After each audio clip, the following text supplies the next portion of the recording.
la vidéo, c'est pour ça. Voilà, donc la luette est ici, et donc la partie de la langue, qui est donc la partie physique, et ça, c'est la partie émotionnelle.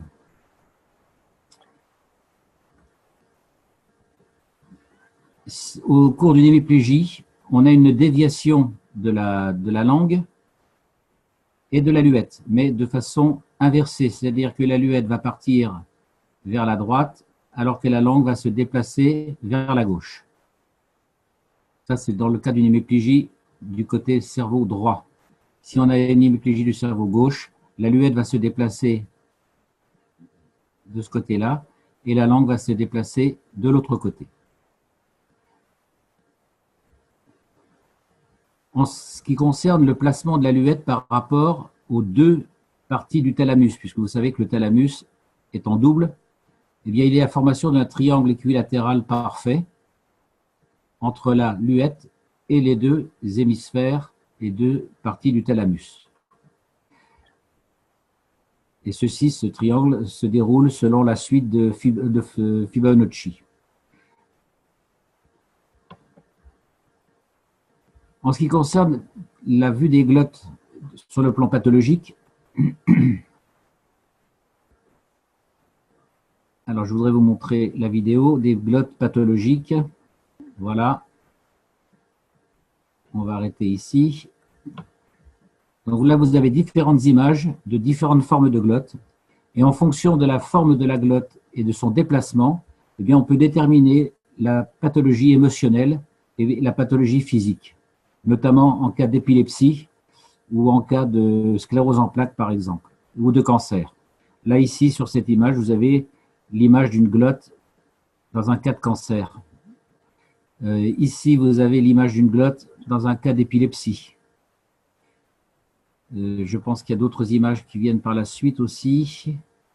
Donc ça, c'est la même image en plus grand. Donc cette étude de la glotte, le KSW va être assez simple. Voilà, ça c'est une image d'un cas d'épilepsie. En ce qui concerne donc l'étude de la glotte, c'est extrêmement important pour déterminer à l'avance la pathologie qui est en devenir de par, le problème émotionnel généré par le patient.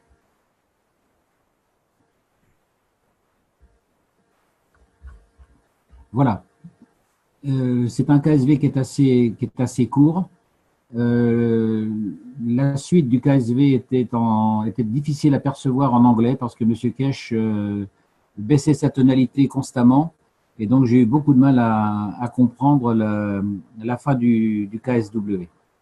Mais l'essentiel à retenir dans cette étude, c'est que la glotte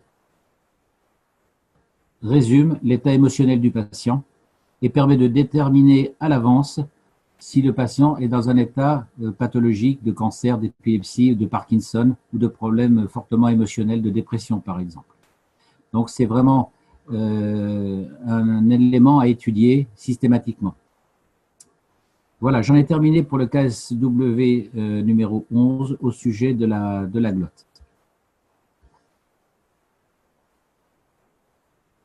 Ok, merci Jean-Jacques. Avez-vous des questions? Je pense qu'il n'y a pas de questions particulières à poser, hein. C'est simplement de bien mémoriser que, voilà, si vous voulez déterminer le problème d'un patient, vous lui faites ouvrir la bouche et vous regardez la forme de sa glotte.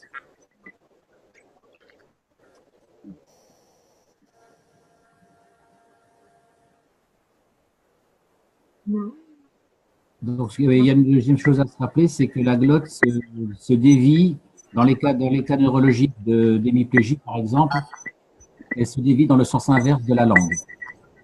Alors, ce que je voudrais dire également, c'est que la langue est faite pour tester le goût des aliments, alors que la glotte va tester l'odeur, la perception olfactive des aliments. Ainsi, quand vous regardez une pomme, c'est la glotte qui va déterminer la sensation que provoque la pomme, alors que la langue va déterminer le goût au sens gustatif.